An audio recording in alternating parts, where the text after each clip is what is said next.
Morning everyone. आज हूँ 5 तारिख नवेम्बर मास रविवार। आसतु आज सकाल टॉप न्यूज जाणीनेबा। न्यूज जानिबा पूर्व पाखर थिबा सब्सक्राइब बटन को सब्सक्राइब करंतु, ऑल नोटिफिकेशन को ऑन करंतु, जहाँ प्रत्येक दिन आपण मानक पई नुआ नुआ न्यूज खबर नहीं आसीबी। मोडिया न्यूज चैनल तरफ आपण मानक पाई पारबे नुआ नुआ अपडेट रो न्यूज खबर। आज सकाल प्रथम न्यूज खबर आसतु शुणी नेबा। प्रथम न्यूज खबर होउछि 80 कोटी लोक देशवासी को मिलिबो 5 वर्ष मागणा रेशन। यही घोषणा रे दीपावली पूर्व कोटी कोटी देशवासी को केंद्र सरकार को सबुठारु बड़ खबर।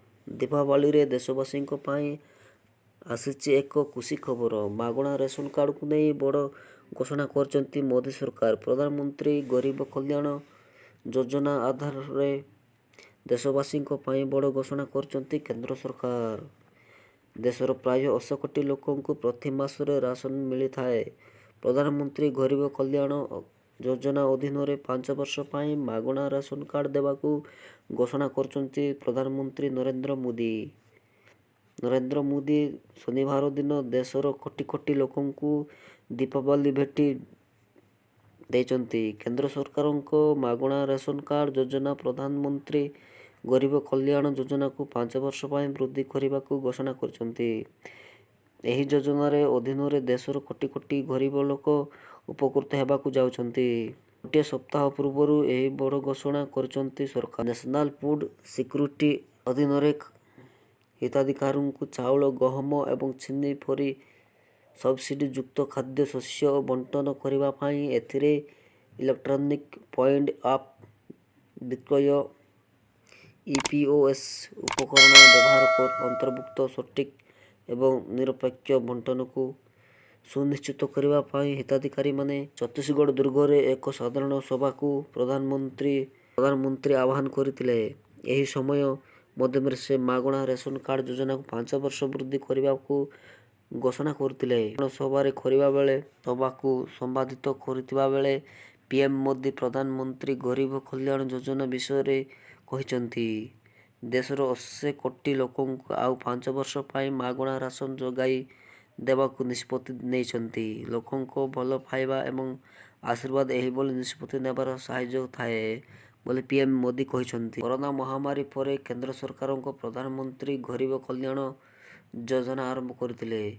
कोरोना महामारी परे लॉकडाउन समेत अनेक कठोर प्रतिबंधक लगा जायतिला। एही कारणरू लोकंको जीविका प्रभावित होइतिला। विशेषकर गरीब लोक खाद्य और पानीय संकट सम्मुखीन होइतिले। एही बोली परिस्थिति रे पीएम मोदी नेतृत्व रे केंद्र सरकार दारिद्र्य सीमारेखा तले थिबा लोकंको सहायता करबा पई मागणा रेशन कार्ड योजना आरंभ करछंती। कहा जाउछि जे देशर 80 कोटी लोक एही योजना सुजोग नेछंती। प्रथमे एहाकू केंद्र सरकार 2020 जून 30 रे आरंभ करथिले। एहा परे एहाकू अनेक थर वृद्धि करा जायतिला। एही योजना आसंता डिसेंबर मास शेष हेउतिला, जहाकू पुणी आउ एक 5 वर्ष पाई बढ़ाइछंती नरेंद्र मोदी सरकार। एही बड़ निष्पत्ति फल रे देशर 80 कोटी लोक 2028 मसीहा पर्यंत मागणा राशन कार्ड लाभ उठाई पारिबे बोली जଣା पड़िछि। आसंता 7 रु बदलिबो पाणीपाग। 2 रु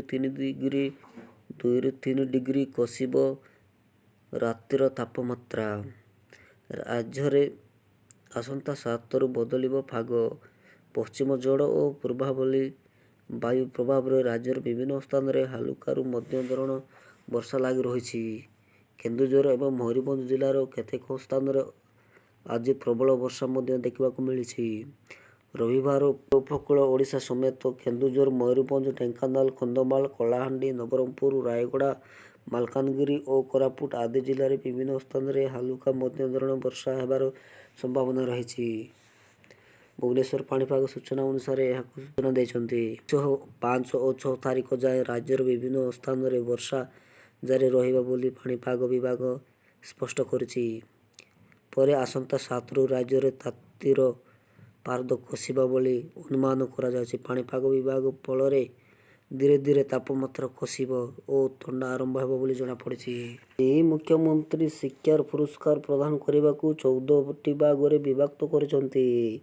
मुख्यमंत्री शिक्षा पुरस्कार राज्य सरकार एक ରାଜ୍ୟର ସମସ୍ତ ସରକାରୀ ତଥା ସରକାରୀ ଅନୁଦାନ ପ୍ରାପ୍ତ ବିଦ୍ୟାଳୟରେ ଗୁଡ଼ିକରେ ଛାତ୍ରଛାତ୍ରୀ ଶିକ୍ଷାର ଶିକ୍ଷୟିତ୍ରୀ ତଥା ଶିକ୍ଷା ବ୍ୟବସ୍ଥା ସହ ଜଡ଼ିତ ସମସ୍ତଙ୍କ ବିଶେଷ ବ୍ୟକ୍ତିଙ୍କୁ ସମ୍ମାନିତ କରିବା ସହ ଆଗକୁ ଆହୁରି ସଫଳତା ହାସଲ କରିବାକୁ ପ୍ରୋତ୍ସାହିତ କରିଛନ୍ତି। ମୁଖ୍ୟମନ୍ତ୍ରୀ ଏହି ପଦକ୍ଷେପ ମାଧ୍ୟମରେ ନୂତନ ଓଡ଼ିଶା ସ୍ୱପ୍ନ ବାସ୍ତବ ରୂପ ଦେବାରେ ଶିକ୍ଷକ, ପ୍ରଧାନ ଶିକ୍ଷକ, ପୁରାତନ ଛାତ୍ରଛାତ୍ରୀ ଏବଂ ଶିକ୍ଷା ପ୍ରଶାସନଙ୍କ ସକ୍ରିୟ ଅଂଶଗ୍ରହଣ ଏବଂ ସହଯୋଗ ଉତ୍ସାହିତ କରିବା ପାଇଁ ମୁଖ୍ୟମନ୍ତ୍ରୀ ଶିକ୍ଷା ପୁରସ୍କାର ଅଧୀନରେ 14ଟି ବିଭାଗରେ ପୁରସ୍କାର ପାଇଁ ନଭେମ୍ବର 4 ତାରିଖରେ ଶନିବାର ଠାରୁ ଆବେଦନ ଆରମ୍ଭ ହେବ। ଏହି ଆବେଦନ ପ୍ରକ୍ରିୟା ନଭେମ୍ବର 17 ତାରିଖ ପର୍ଯ୍ୟନ୍ତ ଜାରି ହେବ। ପୁରସ୍କାର ପାଇଁ ସମ୍ପୃକ୍ତ ବ୍ୟକ୍ତିବିଶେଷ ମୁଖ୍ୟମନ୍ତ୍ରୀ ଶିକ୍ଷା ପୁରସ୍କାର ୱେବସାଇଟ୍ www.mspodisha.gov.in ରେ ଆବେଦନ କରିପାରିବେ।